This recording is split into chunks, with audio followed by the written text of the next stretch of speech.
Hello friends, welcome back to this channel. दोस्तों, इस video में सुज़लॉन एनर्जी लिमिटेड के लिए हम लोग कन्वर्सेशन करेंगे।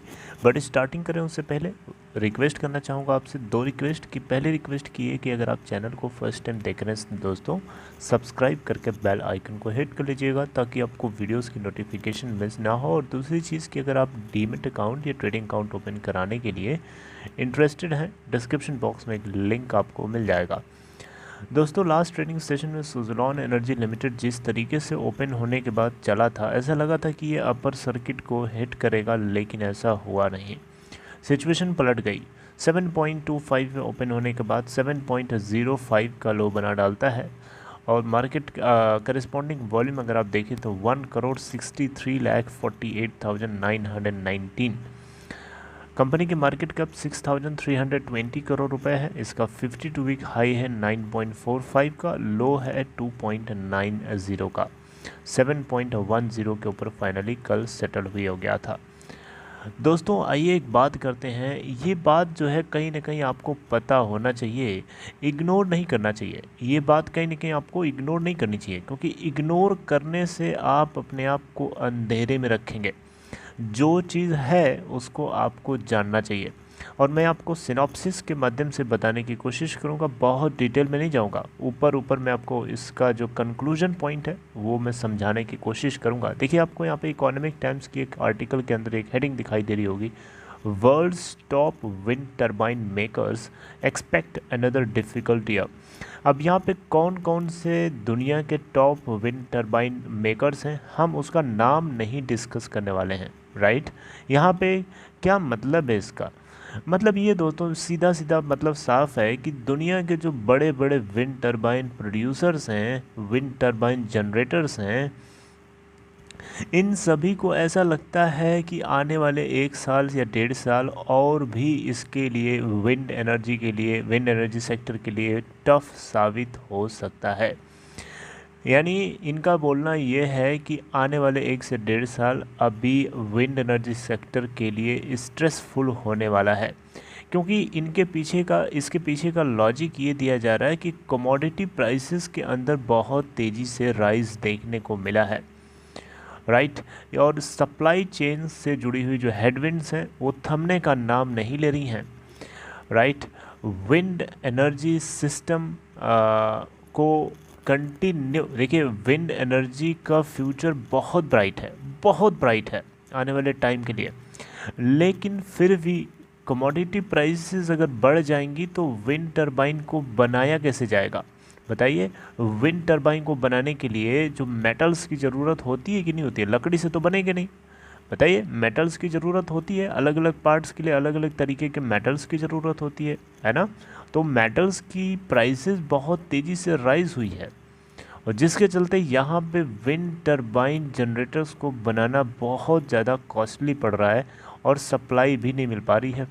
तो जिसके चलते ये एक टफ़ ईयर होने वाला है और ये आने वाले 1 से 1.5 साल ऐसा यहाँ पे बताया गया है। और दोस्तों, ये भी बताया जा रहा है कि ये बात आपको बताने की ज़रूरत नहीं, तो आपको पता ही है कि ग्लासगो स्कॉटलैंड के अंदर एक दुनिया के बड़े बड़े दिग्गज जो नेता लोग हैं, ये लोग आपस में गैदरिंग करके डिस्कशन कर रहे थे कि कुछ एम्बिशियस प्लान लेके आया जाए ताकि जो ग्लोबल वार्मिंग के वर्स्ट कॉन्सिक्वेंसेस हैं उसको रोका जा सके, उसके ऊपर कर्ब किया जा सके, ताकि हम अपने इस ब्यूटीफुल प्लैनेट को और हरा भरा बना के रखें, ना कि इसको हम नुकसान करें। तो more and more renewable sources of energy को बढ़ावा देने की बजाय ये अगर कमोडिटी प्राइसेस बढ़ेंगी तो फिर ये तो उसका उल्टा हो गया ना, जो ग्लासगो के अंदर लोगों ने अपने अपने लेवल से प्रोमिसेस किए हैं। राइट, तो ये बड़ा चौंकाने वाला मतलब बड़ी चौंकाने वाली सिचुएशन है। बहरहाल यहाँ पे आपको बताना चाहूँगा, low visibility on supply chain normalisation को लेकर के मार्केट डायनेमिक्स शॉर्ट टर्म के लिए बहुत ज़्यादा चैलेंजिंग नज़र आता है। लेकिन बहरहाल आप इन चीज़ों को ध्यान तो दीजिए, इग्नोर मत करिए। लेकिन इसके बावजूद भी आपको बताना चाहूँगा, जो करंट डिफ़िकल्टीज़ हैं, it should not overshadow the bright future for wind energy driven by its role in decarbonization of our planet। हमारे प्लैनेट को डीकार्बनाइज करने के लिए विंड एनर्जी का बहुत ही एक अहम रोल है और इसको हम डिनाई नहीं कर सकते हैं any how, right.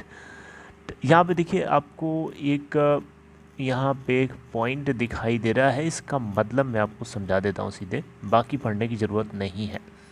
Turbine industry इस समय बहुत ही एडवर्सिटी से गुजर रही है, राइट। लगभग हर पॉइंट्स जो भी सप्लाई चेन से जुड़ा हुआ हर पॉइंट है, हर पॉइंट पे क्योंकि कंपोनेंट्स बहुत ही ज़्यादा मुश्किल तरीके से मिल पा रहे हैं और एनफ शिपिंग नहीं हो पा रही है मोर फिनिश्ड गुड्स को तैयार करके सप्लाई करने के लिए। इसीलिए यहाँ पे मार्केट्स में जो वर्कर्स हैं उनको भी यहाँ पे जो है रिस्ट्रिक्शंस होने की वजह से ग्लोबल पैंडमिक अब तो खैर धीरे धीरे कंट्रोल हो रहा है, लेकिन इसको कोई जानता नहीं है फ्यूचर में क्या होने वाला है। No one knows future what could happen, right. अभी हम ग्लोबल पैंडमिक को धीरे धीरे कंट्रोल कर रहे हैं, धीरे धीरे हम उससे बाहर निकल रहे हैं, लेकिन कोई जानता नहीं है सिचुएशन कब क्या हो जाए, तो ये एक अनसर्टेनिटी बनी हुई है। एंड नेक्स्ट पॉइंट है यहाँ पे देखिए, एक और आपको कंक्लूजन पॉइंट में समझाता हूँ यहाँ पे इस मुद्दे के अंदर।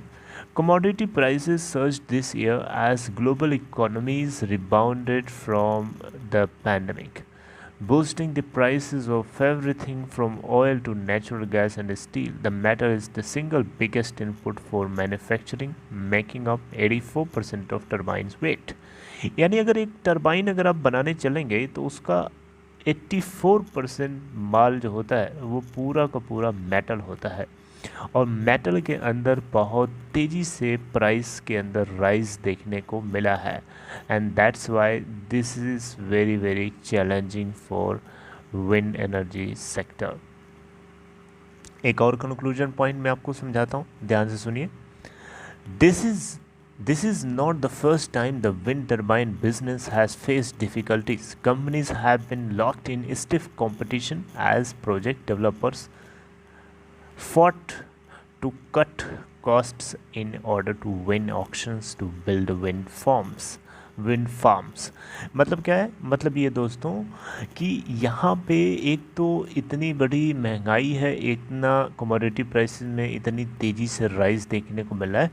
इसी बीच में एक तो महंगाई होने के साथ साथ इतना तगड़ा कंपटीशन है कि लोग ए बी सी मान लीजिए 3 कंपटीशन में हैं, तो तीनों एक दूसरे के रेट, तीनों अपने अपने रेट जो है एक दूसरे के कंपैरेटिवली गिरा करके माल को यानी प्रोजेक्ट को हड़पने की कोशिश करते हैं। यानी मान लीजिए समझाने के लिए, जैसे यहाँ ए है, बी है, सी है और यहाँ पे एक कंपनी है जो विंड टरबाइन जनरेटर के लिए ऑर्डर प्रोड्यूस कर रही है, राइट। यहाँ पे तो अब ये ए बी सी तीनों क्या करेंगे, तीनों इस प्रोजेक्ट को अप्रोच करने की कोशिश करेंगे, राइट। और इस प्रोजेक्ट को पाने के लिए ए बी सी में जो रेट है वो बहुत ही इक्वल नहीं होगा ना। हर ए बी सी तीनों चाहेंगे कि इस प्रोजेक्ट को पाने के लिए अपने फिर रेट को गिराने लगते हैं। तो फाइनली कंक्लूजन यही आता है कि रेट को गिराते गिराते ये स्टिफ कंपटीशन होने की वजह से जो मार्जिन होना चाहिए यहाँ पे वो बहुत ही ना के बराबर हो जाता है। इसीलिए यहाँ पे जो इस पॉइंट का कंक्लूजन पॉइंट ये है कि इससे जो बेनिफिट होना चाहिए विंड एनर्जी जनरेटर्स को वो बेनिफिट नहीं हो पाता है क्योंकि स्टिफ कंपटीशन है।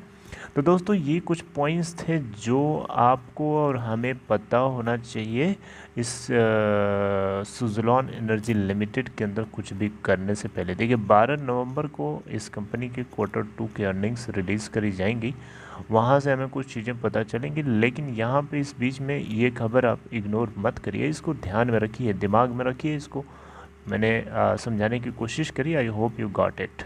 अगर आपको कंटेंट अच्छा लगा हो लाइक शेयर कर सकते हैं एंड टेक केयर।